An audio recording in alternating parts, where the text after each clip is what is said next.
Everyone. ഇന്നൊരു special day ആണ്. അതുകൊണ്ട് തന്നെ നമുക്കൊരു ഈവനിങ് വ്ലോഗ് എടുത്താലോ?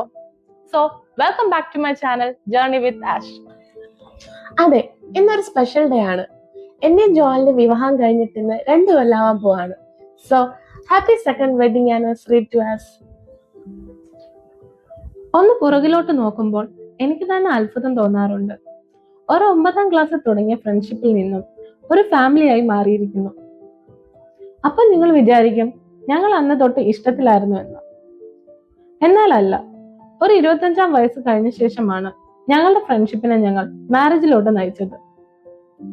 നല്ല ഫ്രണ്ട്സ് ആയിരുന്ന ഞങ്ങൾക്ക് നല്ല പാർട്ട്നേഴ്സ് ആകാം എന്ന് ഞങ്ങൾക്ക് തന്നെ മനസ്സിലായത് അപ്പോഴാണ്. എന്താ അല്ലേ?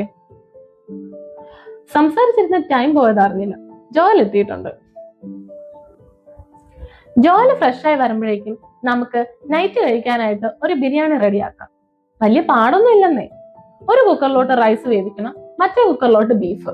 ഇത് രണ്ടും റെഡിയായി കഴിയുമ്പോഴേക്കും ഇതിനുള്ള മസാലക്കൂട്ട് റെഡിയാക്കണം. പിന്നെ ഇതിന് വേണ്ട കാഷ്യൂനട്ട്, സവാള, അതിന്റെയൊക്കെ പരിപാടി. അതോടെ ബിരിയാണി റെഡിയായി. ഇവിടുത്തെ ഇന്തോനേഷ്യയിലെ കുക്കറിന് ഒരു പ്രത്യേകതയുണ്ട്. നമ്മുടെ നാട്ടിലൊക്കെ കുക്കറിന് വിസിലല്ലേ കേൾക്കുന്നത്.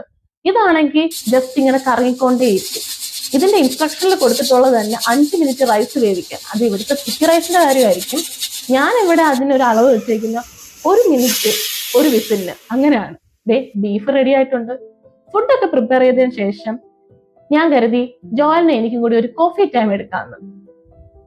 വേറെ ഒന്നും അല്ലെന്നേ, ആനിവേഴ്സറി ഒക്കെ അല്ലേ, സ്പെഷ്യലായിട്ട് ഞങ്ങൾക്കൊരു ടൈമൊക്കെ വേണ്ടേ. ഈ ആനിവേഴ്സറി ഡേ ഞങ്ങൾക്കായി നൽകിയ ടൈമാണ് ഈ കോഫി ടൈം. ഞങ്ങളുടെ ഈ 2 ഇയേഴ്സ് വിശേഷവും പിന്നെ പിണക്കങ്ങളും ഇണക്കങ്ങളും ഒക്കെ പറയാൻ പറ്റിയ ടൈമല്ലേ ഇത്. ഫാമിലിയുമായുള്ള ഒരു വീഡിയോ കോള്, നല്ലൊരു പ്രസൻസ് എന്ന് തന്നു അവരുടേത്. അവർ കൂടെ ഇല്ലെങ്കിലും ഈ വീഡിയോ കോൾ വഴി അവരെ കാണാനും സംസാരിക്കാനും ഒക്കെ നമുക്ക് പറ്റത്തില്ലേ. ആ കുറച്ച് ടൈം എത്ര പ്രിഷ്യസ് ആയിരുന്നു. ഇങ്ങനെ ഇരുന്നാൽ മതിയോ? കേക്കൊക്കെ മേടിക്കണ്ടേ? വെഡിങ് ആനിവേഴ്സറി അല്ലേ എന്ന ബോധം വന്നപ്പോഴാണ് പുറത്തോട്ട് ഇറങ്ങി കേക്ക് മേടിക്കാനായിട്ട് പോയത്. ഞങ്ങളുടെ അപ്പാർട്ട്മെന്റിന്റെ അടുത്തുള്ള ഒരു കേക്ക് സ്റ്റോറിലാണ് ഞങ്ങൾ വന്നത്. എൻജോ കേക്ക് ഹൗസ്. ഇതിപ്പോ ഇവിടെ പുതിയതായി തുടങ്ങിയതാണ്. എങ്ങനെ ഈ കേക്ക് ഹൗസിൽ പോകാമെന്ന് കരുതിയിരുന്നപ്പോഴാണ് ആനിവേഴ്സറി വന്നത്. എന്നാ പിന്നെ ഇവിടെ തന്നെ പോകാമെന്ന് കരുതി. കയറി ചെന്നപ്പോ തന്നെ നല്ല ആംബിയൻസ് ആയിരുന്നു. ഫ്ലവേഴ്സ് കൊണ്ടുള്ള ഡെക്കറേഷൻസും സ്വീറ്റ്സും കുക്കീസും കൊണ്ട് ശരിക്കും ഒരു ബർത്ത്ഡേ പാർട്ടി ഹാളിൽ ചെന്ന ഫീൽ ആയിരുന്നു. അവിടെ നിന്ന് ഓരോ കേക്കും കാണാൻ ഓരോ ഭംഗിയായിരുന്നു. അതിൽ നിന്ന് ഞങ്ങൾ രണ്ടുപേരും കൂടി മാറിയും തിരിഞ്ഞും ചിന്തിച്ചും ആലോചിച്ചും ഒരു കേക്ക് സെലക്ട് ചെയ്തെടുത്തു. അവരുടെ അറേഞ്ച്മെന്റ്സും ഡെക്കറേഷൻസും എല്ലാം കാണാൻ സൂപ്പർ ആയിരുന്നു. അധിക നേരം നിന്ന് സമയം കളഞ്ഞില്ല.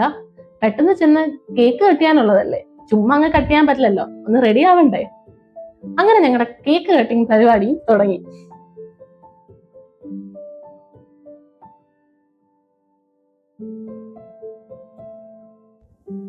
കേക്ക് കട്ടിങ് ഒക്കെ കഴിഞ്ഞ ശേഷം ഞങ്ങൾ ഒരുമിച്ചിരുന്ന് ഫുഡ് കഴിച്ചു.